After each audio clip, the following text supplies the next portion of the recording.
Our lecture tonight is The Ghosts of Newcastle Jail, and we're delighted to welcome Dr. Patrick Lowe, who's a freelance historian and a contributor to the BBC's award-winning crime series Murder Mystery and My Family. And we also have Shane McCorristine, who is a lecturer in history at Newcastle University. He's an interdisciplinary historian with interests in the night side of modern experience, namely social attitudes towards death, crime, dreams, ghosts, and the supernatural. So I think it would be a very, very interesting lecture. So many of you will be very aware of the huge transformations that have been happening around Pilgrim Street in the past few years. We've seen dramatic demolitions, we have seen dramatic new builds taking place. We've lost the Dex Garage, we've lost the Horswick Street bus station, probably not lamented that much. Bank of England, Commercial Union House, they've all recently vanished. Carlisle House, of course, has been dramatically changed. Well, this is only the latest in a long line of redevelopments and reconfigurations of this area of town between Pilgrim Street and Manners. This is a burned over district. When you look at things over the past 200 or 300 years, you can see cyclical transformations of this area that reflect changes in demography, changes in town planning, the ambitions and the utopian plans of Newcastle. Today it's dominated by the motorway, and yesterday me and my mum went on a remarkable expedition up Akenside Hill to the start of Pilgrim Street by All Saints Church, and then went through various underpasses and emerged in a kind of a car-dominated hellscape, which is start of a new Pilgrim Street, where they've made a kind of a public round there at the start, at the base of Pilgrim Street. So they are trying to, the council I know are interested in improving the public realm of Pilgrim Street, but also opening up that area to what they're calling the Pilgrim Quarter and all these developments. So today we want to take you back to the East Pilgrim Street area 200 years ago to briefly explore the history of one of, I think, the most important institutions in this district. This is the Borough Jail at Carlisle Square. These images you see were taken as part of our research project by the photographer Lorna Mackay. She was tracing some of these demolitions as they happened. As I say, some of the buildings lost will not be missed, but some certainly were, and she took some quite nice images of the areas as they disappeared. So the Borough Jail at Carlisle Square, despite lasting for about 100 years, housing hundreds of thousands of people, we estimate, men, women, children, locals, Irish people, Scots, Germans, Chinese sailors, suffragettes, political prisoners. Today, there are very few, if any, physical markers of the jail's presence and existence. This is doubly interesting because of this area I mentioned. We call it a burned over district. It once housed some incredible institutions that were important to the development of Newcastle education, medicine, society. Barber Surgeons Hall was just down the road. Bell's Court, which connects Pilgrim Street to Carlisle Square, was important in the development of this very university. It's a medical school in the 1830s, eventually leading to Newcastle University. But the jail is our main focus in this research project. So many people we've talked to throughout the years that we've researched the jail didn't know much about its existence. We've routinely come up against a kind of a cultural amnesia, which is surprising given the designers of this jail, the length of time it was around. It's a city centre jail, very much in the city centre. The amount of people who went through it, the amount of local people who went through it especially.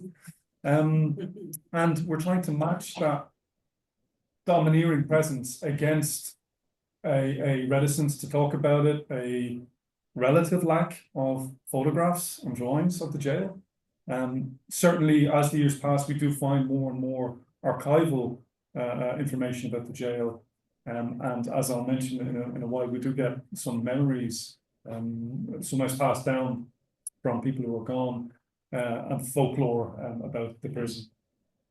So if we look carefully and we cast the net wide, there are diaries, there's inspectors' reports, we have maps, we have mugshots, census records, engravings, photographs, and ballads, of course, which tell us all about this disappeared Newcastle Jail, the inmates, the staff, and the governors. And we do want, we are interested in prisoners and people who are executed, of course, but we're also interested in the people who ran the jail, governors, deputy governors, turnkeys, matrons, nursing staff.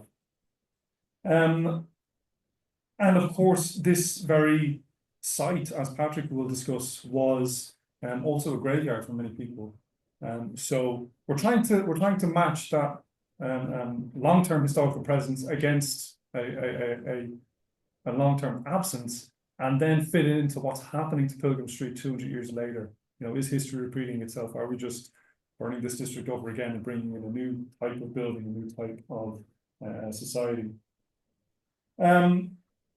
So, my name's Shane. I'm part of Newcastle University, but Patrick has been working on this project for years as well. Other members of the project are Helen Rutherford, who's a law lecturer in Northumbria University across the way, and Dr. Claire Sanford Couch, who is also a law lecturer in Leeds Beckett University.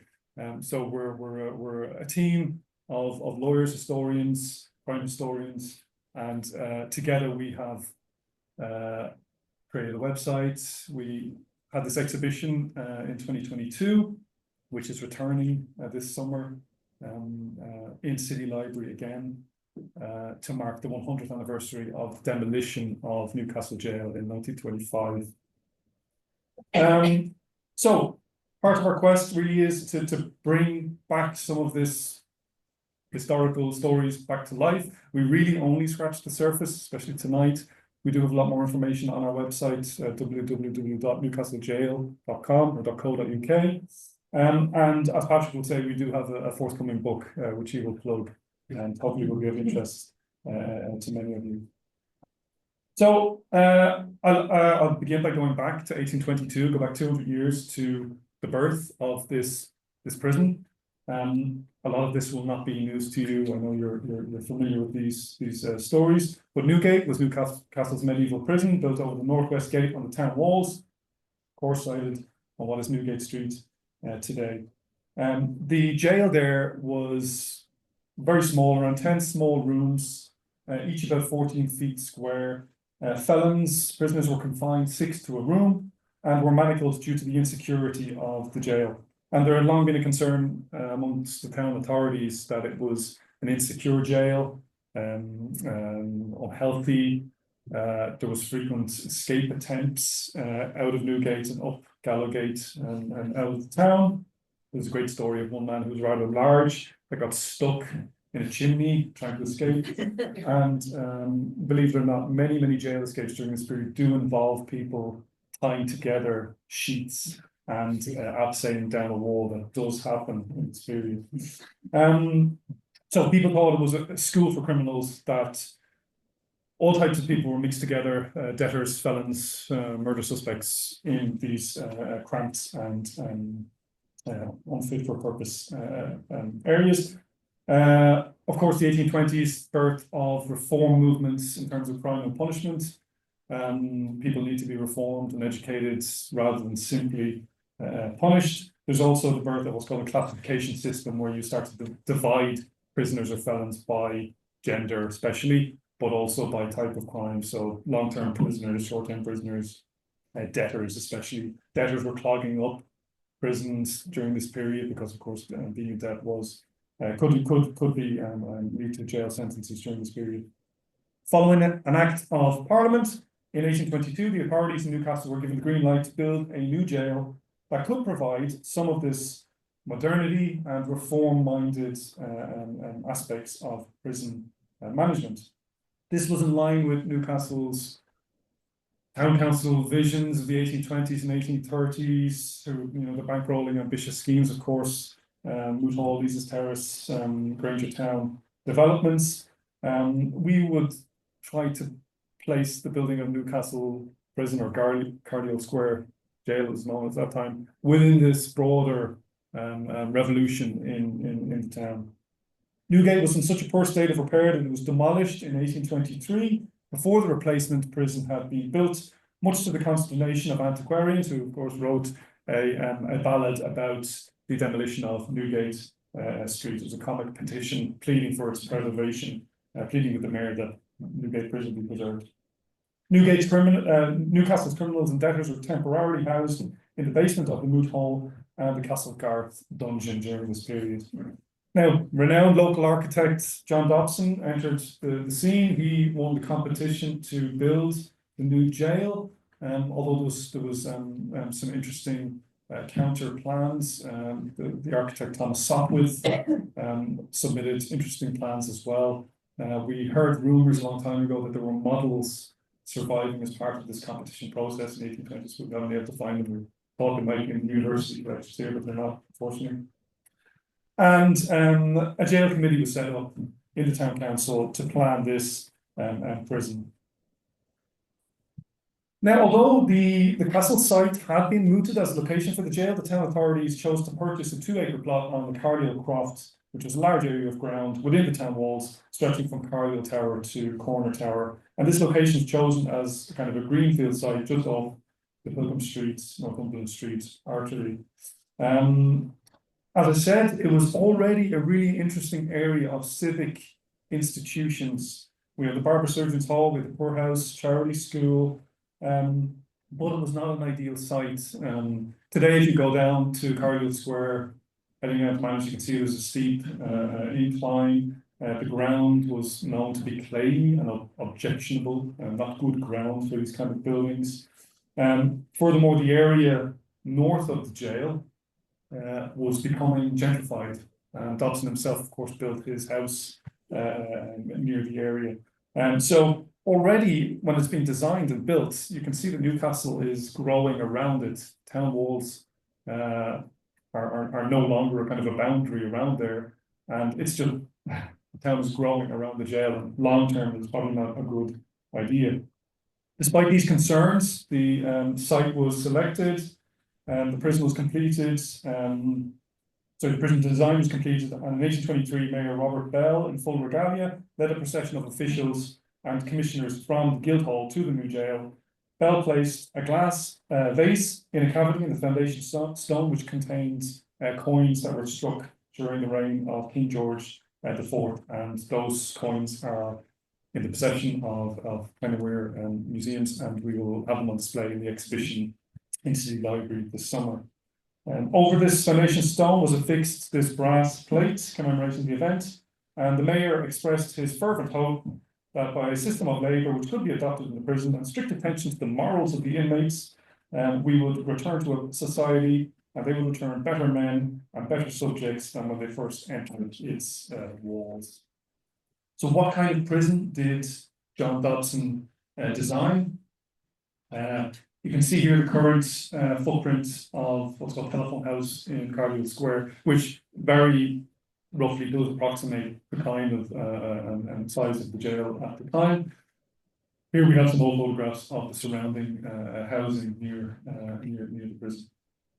This gives you kind of a bird's eye view, an old ordnance survey map of that particular area. So Dobson's earliest designs, which were produced around 1822, included radiating wings around the central column. His decision to build in this style was very much in keeping with the intellectual movement towards the panopticon means of surveilling and controlling prisoners, which is emerging during this period, associated, of course, with Jeremy Bentham, a philosopher and theorist, and many of his ideas were seeping into prison design during this period. Dobson's Benthamite ideas can be seen in some of the contemporary notes of praise from officials and the people bankrolling the jail. One inspector said that there's not a jail in Great Britain so admirably calculated to affect all the important objects of prison discipline, and more especially those of separation and classification, as that proposed by Mr. Dobson. Dobson was particularly keen on the separation of prisoners who would be housed in single cells. And he said, we need to lodge criminals in small secluded cells, feeding them the very coarsest bread and water, but if they volunteer to work, to allow them a portion of their gains to purchase greater comforts, the cooperation of the governor being obtained by permitting him to share in the produce of their labour. This is one of the early sketch designs of the prison that's in Tyneware Archives. And it's got this rather morbid, the very bottom, you probably can't see it. It says platform for executions over the gatehouse, which was quite unusual in the 1820s, I would say, to bring. I mean, in the 1780s, you do have executions coming back to Newgate in London, to the actual prison, so away from Tyburn. So executions are coming back to the prison, but the building of a permanent platform for a town like Newcastle is quite strange. Anyway, this platform was never built, but this is an early design. When it opened in 1828, Newcastle Jail contained over 100 cells, where each cell would look onto a blank wall of another wing.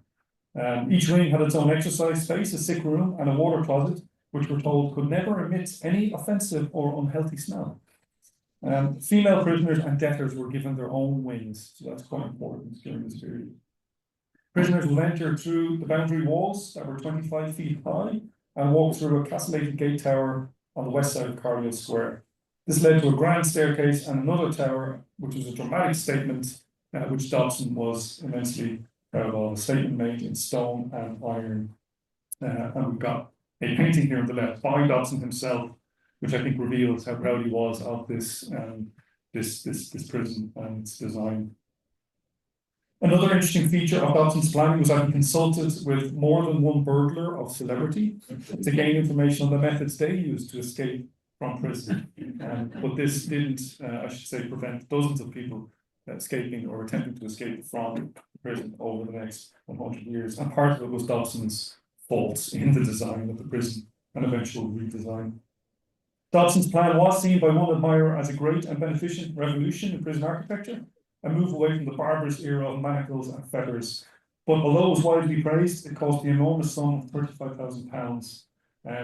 Dobson tended to use better quality in his buildings, and he sourced stone locally from the church quarry at Gateshead Fell.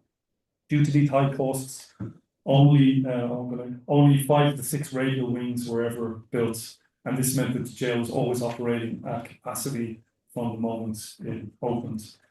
This was a problem not helped, of course, by the fact that it housed debtors, and that situation in England wasn't changed until the 1860s, when the debtors were no longer routinely incarcerated.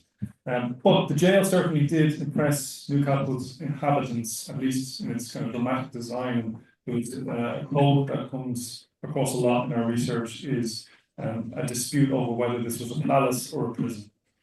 So the huge cost of the prison, huge cost of running it, and some commentators were offended by the good quality food that was given to the prisoners. There was a council meeting of the jail committee where there was rumours that people were leaving the jail bigger than when they entered, and whether they should be given worse bread. As Patrick will mention, one of the earliest people incarcerated was Jane Jameson, who was executed. She's incarcerated in 1828 briefly. We're interested in the people, in the characters. As I said, Tiny Weir have a wonderful mugshot collection. Barry Redfern, a retired detective who passed away a few years ago, was extremely influential in bringing back much of what we know about the prison and bringing these mugshots to light in his publications. And we just love these mugshots. I mean, it shows you the range of age groups involved here, how old some of them look, and how young some of them look as well, and the minor crimes that they've been incarcerated for. I should say that the standard criminal or the standard person incarcerated in the prison was in for a short period, usually for minor crimes, usually involving theft, shoplifting, things like that. Standard prisoner, if you were to stereotype it, is a young male labourer from the region. Although, as I said, there's very interesting stories of foreign sailors, immigrants, political prisoners, and suffragettes. This is our website, newcastlejail.co.uk. We have lots of information. We have a memory section if you or anyone you know might have some information or stories about the prison. We get great emails from people, ranging from people sharing old census records, people asking, was there descendants in prison? We can double check some of the sources that survive. We've also been sent a novel written by a prisoner in 1883.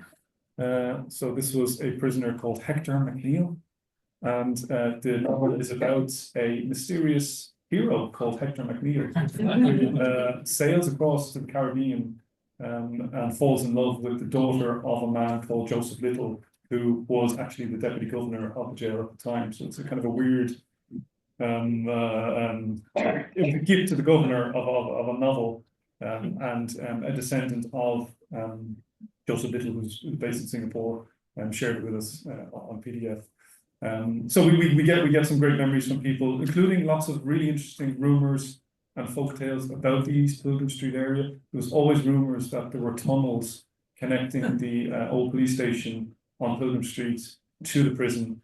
And we think that might have been misremembering of the fact that there were actually underground cells in the police station, and there were plans to create an underground tunnel, because when prisoners were led from Pilgrim Street police station to the prison, they were routinely followed and hollered at by kids and people throwing things, and it was an unedifying spectacle according to the locals. Part of this project has involved really fantastic illustrations from New Vision's heritage. We collaborated with New Visions a few years ago, and providing some old photographs and old plans, we gained so much more than we thought by having a professional visualize this area using the data. So some of the things that this visualization revealed to us was that many of Dobson's original plans had to be corrected because of the incline in that part of town. We discovered that there would have been the town crest above the gatehouse, which doesn't really come out in the existing photographs, but Ewan, the designer, was able to spot a few things and actually find an existing replica of this crest, which is on the side of the Lang, is it the Lang Gallery or the City Library? Yeah. And you can see how the incline meant that designers had to create gradients within the prison, kind of a moat system inside the jail walls to correct that gradient. So the visualizations have been really revealing for us, bringing back to life this prison, which from an earlier photograph we saw was very much black, covered in soot, but of course it would have looked much more like this in the early days, and beautiful and dramatic. And with that, I'll pass over to Patrick, who's probably going to talk about much more interesting things than bricks and stone. It's my turn to give you a quick whistle-stop tour of 100 years of executions and prison burials. I usually say I would complain at the lack of time, but by 1919, they could take a man from his cell to the gallows and have him declared dead in about half that time. So the length allowed me. It seems pretty luxurious, if anything. So in the lifetime of the jail, there were 16 people who suffered the ultimate penalty of the law. Of those, there were 15 men and 1 woman, and in all cases, the crime for which they hanged was murder. Now, a couple of things of note were that several of the men had military backgrounds and in several cases had sustained serious head injuries in action. Another thing that may surprise you from the list is that there were as many executions between 1900 and 1919 as there were in the previous 71 years. So it puts paid to the notion of a sort of constant progressive civilization. As with all things, the gallows were subject to pressures and trends of the day. Now, not all executions took place at the jail, and in fact, the staging and positioning of these events was to become a major point of contention throughout its brief history. In 1868, the Capital Punishment Amendment Act effectively ended public executions by moving the gallows behind the prison walls and out of public sight. So what started at the beginning of the jail's history as a public spectacle that was watched with a procession by tens of thousands of people through town became an entirely private practice seen by only a small number of officials, the only publicly visible sign of the deed enacted being the raising of a black flag on the prison roof and a signed declaration pinned to the walls. Even the black flag was later removed as too much of a public sign. Ironically, though, the problems with a suitable location that Shane flagged earlier remained throughout its lifetime and really affected how executions were staged and always related to problems with the crowd. Now, Newcastle moved comparatively late to central jail-based executions, with the first one not until 1850. By comparison, in London, the gallows moved from the outskirts of Tyburn to the exterior walls of Newgate Prison, which is modern-day Old Bailey site, in 1783. And similar changes were enacted in Durham in 1816. Now, we get a good idea of why it took Newcastle so long in this parliamentary report, which stated that this prison labours under many disadvantages of site and construction. It stands on a cramped, confined spot in the heart of town of Newcastle, surrounded by tenements occupied in many cases by low characters, male and female, who can, if they please, signal to the prisoners as they pass to and fro in the prison or on their way to chapel. And we have numerous examples of this happening all the time. Now, the execution of Mark Sherwood in 1844, the authorities had originally intended this to take place on the prison walls and for Sherwood to suffer at the foot of Carlisle Street, which was a small side street pictured here just to the north of the jail. However, a fatal accident at a Nottingham execution in the same month was to cause national scandal and put paid to Newcastle's plans.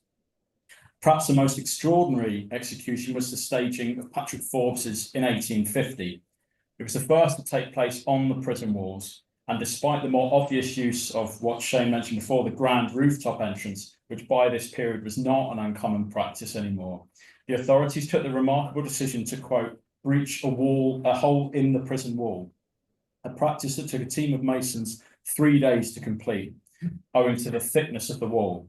Now, one might question the thickness of the authorities, who deemed it sensible to create a huge hole in a prison wall covered at night only by a canvas sheet. Now, for the final public execution, that of George Vass at 19 years old, the position changed again, owing in large part to structural alterations in the intervening years, as a women's wing had been built against the north wall. And as one paper noted, this entirely necessitates the selection of a more suitable spot. The gallows on this occasion were erected at the southwest corner of the jail, opposite the railway bank and George IV public house. Heaven forbid women should be able to witness a hanging when there was a pub full of eager drinkers who could provide a willing crowd far more suitable for the occasion.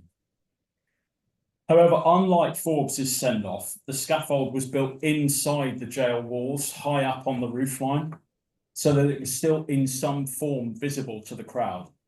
Although reports of the occasion noted that the vast numbers in attendance could only really see the beam of the scaffold and possibly the head and shoulders of Vass as he mounted the platform. So in essence, this was as close to a private execution as was legally possible at the time. And even in spite of all the efforts to remove the condemned from the immediate vicinity of the crowd, there was a large crush that resulted in many serious injuries. Unfortunately for the authorities, in the intervening years before another execution took place, the 1868 Capital Punishment Amendment Act passed, which declared that executions would henceforth take place behind the prison wall and out of public view. So towards the end of the 19th century, the authorities had settled on a permanent structure within the prison walls, and we get a description of the gallows at the 1890 execution of William Rowe. The paper quoted that it's a permanent and covered-in structure and is situated at the southwest part of the jail. The drop is always kept in working order and is quite large enough to admit of a double or even a triple execution. When not in use, the shed is employed as a deadhouse, and screens have been put up to prevent anyone observing the procession from any of the adjacent buildings. But as the execution takes place within a covered shed, it is impossible to see the actual execution from any point, even if a free view could be obtained. So that's a really detailed example of what they built at that point. And despite its hidden nature, there were still numerous attempts to gain a view, with reports of children climbing on the roofs of surrounding buildings, including the school behind it, and also people on the rooftop of the brilliantly named Mr. Mastaglio's, who seemed to sell a whole host of different things, including mirrors, was one of his main things, I think, by memory. But even journalists were caught on the roof of the neighbouring school trying to gain a coin advantage for reporting on executions.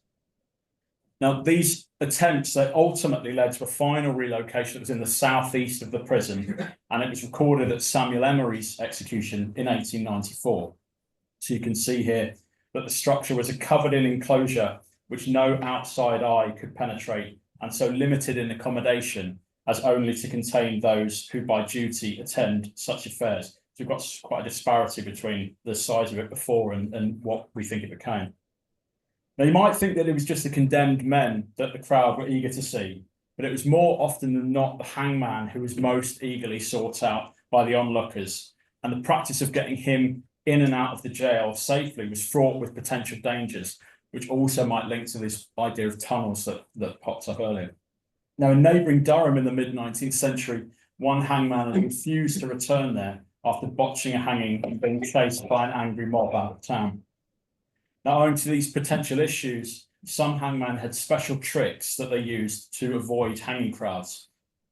Writing of an execution at Newcastle and dealing with hanging crowds more generally, the public executioner of the time, James Berry, wrote that with regard to the public, their curiosity to see me is much greater than my desire to satisfy it. I've no wish to be followed about and stared at by a crowd as if I were a monstrosity, and in many cases, I've had to go to some trouble to balk them. Now, the trouble he talks about appeared at the 1886 execution of the slightly ironically named Patrick Judge. Berry had to use his cunning to avoid an eager mob awaiting his exit from the jail. In his memoirs, he recorded the big and enthusiastic crowd waiting to see me and my assistant depart. He was aware that one or two men in the crowd knew him by sight and also knew the train by which he was to travel back. This group made hastily for the train station and, in spite of the best efforts of the railway officials and police, managed to burst through the barriers with a howl of exultation and filled the platform.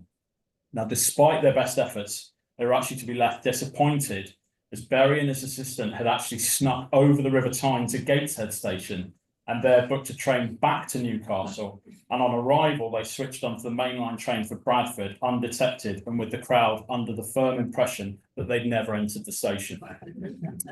So at the 1901 double execution of John Miller and John Robert Miller, the assistant hangman John Ellis recorded in his diaries that on arrival at Rochdale station, awaiting his train to Newcastle, he saw a frenzied crowd surrounding a man and shouting, "That's Billy Billington, the hangman. He's going to Newcastle to execute the Millers." Now, that was useful for Ellis because he had never seen William Billington before. So he literally went off what the crowd said to find him and introduce himself. Billington was the man whom Berry was to be assisting, and Billington suggested after they'd arrived in Newcastle that they ate lunch at a pub near the prison. The exact location is not given, but there was a public house called the Duke of Wellington directly opposite the prison entrance on the recently demolished site of Wilder's Bar, for any of you late night world headquarters drinkers, if you're still out clubbing at that time. That was often the haunt of prison officials and from time to time was used for coroner's inquests on the bodies of convicts that had died in the prison. Now, Ellis reported that they ate their lunch quickly and made a swift exit as there were three women dressed up in furs and with their fingers covered in rings, all crying. And it was clear from the conversation that they knew the condemned men. Now, in the lifetime of the jail, some executions passed almost uncommented on, with little coverage and barely any crowds in attendance, but others really engrossed the public. None more so, perhaps, than that of John Alexander Dickman in 1910. Dickman was charged with the murder of John Innes Nesbitt on a train travelling from Newcastle to Alnmouth. The case filled the local and national newspapers and gripped the public's imagination, and even involved the then Home Secretary Winston Churchill and a pigeon, of which more later. So to this day, there are still books being written about it, and it even featured on Orson Welles' famous radio show about fascinating crime cases called The Black Museum. Now, one thing that the newspapers always noted was the behaviour of the condemned in their last moments, and perhaps the most arresting response to their impending doom came in 1829 at the first execution, when Jane Jameson kept her eyes closed all the way to the gallows on the long 1-hour procession from the jail to the town moor. She was sat on top of her coffin on an open cart the whole way, a practice that was far more reminiscent of a previous century. Now, by contrast, young George Vass in 1863 passed his 19th birthday in the condemned cell, and some reports noted how he could hear the many celebrations in the street below for the Prince of Wales's upcoming marriage. William Rowe in 1890 was so overcome by emotion on the gallows that he stooped forward and kissed the executioner James Berry on the cheek. Now, some looked for signs of reprieve wherever they could find them, and in the case of John Alexander Dickman in 1910, he became fixated by a pigeon that daily flew into the exercise yard. When it failed to appear on the morning of his appeal result, he was distraught, and despite being allowed extra time in the yard, was said to have been deeply affected by its absence, believing it to be a terrible omen of the news that was to come, and that news of his impending death came several hours later. But the most harrowing experience was surely that of the young John Robert Miller. Indeed, it was so affecting that it left a deep impression on the mind of the assistant hangman, John Ellis. Ellis was in attendance as an assistant at the double execution of John Miller and John Robert Miller in 1901, and it was to be his first ever hanging. So the nerves were already incredibly high. Since his incarceration, young Miller had been deeply disturbed and inconsolable, to the point of an internal investigation and correspondence with the Home Office being launched as to his mental state. In attempts to contain his behaviour, he was taken from the condemned cells and confined to the hospital wing, but Ellis claimed that from his sleeping quarters, young Miller's screams and cries kept me awake most of the night. I lay on my back staring into darkness. This was my first execution. Was it always going to be like this, I wondered. Now, owing to Miller's behaviour, the execution originally organised as a double hanging was delayed in order to hang the two men separately in case any major assistance was required. In the end, the young Miller left this world simply looking around at the assembled officials and saying, "What are you all doing here?" Now, the prison's final executions in November 1919, that of Ernest Bernard Scott and Ambrose Quinn, their final days and moments could not have been more at odds. Scott passed his time furiously writing letters to his family, friends, and family of his victim, some of which we now have through the website. Someone sent them in. When he wasn't doing this, he continually sung hymns, songs, and whistled in his cell, depicted here with the crime in the Illustrated Police News. If you've never read the Illustrated Police News, it's amazing. You should get it. As one prison officer noted, he had never seen anyone display such extraordinary calm as Scott. Now, by contrast, Ambrose Quinn was largely inconsolable and spent large portions of his time deeply affected and tearful. Indeed, one newspaper noted that in a meeting with friends, Ernest Bernard Scott said of Quinn, "Do you hear him? He's been at that for a fortnight. I've been constantly singing to cheer him up, but it's no use." So in my final minutes, I'm just going to turn to something that arguably put more fear in the condemned than the execution itself, which was the post-mortem punishment. So with that in mind, I'm going to take you back to a cold October morning in 1925. It's 10 a.m. and Robert Stewart, there we are. It's 10 a.m. and Robert Stewart, medical officer for Newcastle Prison, and Colonel H.M.A. Hales, the governor of Durham Prison, pictured here, are stood inside the high, imposing walls of Newcastle Jail, whereupon they're met with an astonishing scene. Before them are a series of plain wooden coffins purported to contain the bodies of the criminals executed during the lifetime of the jail. The coffins have been exhumed by two local gravediggers, but remained unopened, and Hales and Stewart faced the grim task of examining their contents. The results of their executions were their executions, that would have been really bad. The results of their investigations, my apologies, were to be reported nationally and caused a great stir in Newcastle and the surrounding areas. They also had lasting implications for the treatment of criminal bodies, but first we must find out what brought them there. Now, you might think that being executed would be punishment enough for an awful crime, but as late as the 20th century in England, there were what was known as post-mortem punishments for the most heinous crimes. Now, in the early lifetime of the jail, the main two post-mortem punishments that applied were dictated by the Murder Act of 1751, in part a response to a perceived crime rise in and around London in the mid-century. And the Act itself dictated that whereas the horrid crime of murder has of late been more frequently perpetrated than formerly, it is thereby become necessary that some further terror and peculiar mark of infamy be added to the punishment of death. Now, these infamous punishments were twofold. The first was public dissection, anatomization by surgeons often undertaken in front of a paying audience, most famously illustrated in William Hogarth's The 4 Stages of Cruelty, that you can see here. The second was gibbeting, which was a practice whereby the criminal's body was placed in an iron cage and hung from a large wooden structure, often at the scene of the crime and often there for years. Anyone who's visited Elsdon will know of Winter's gibbet. But the only prisoner to suffer one of these punishments in the lifetime of the jail was Jane Jameson in 1829.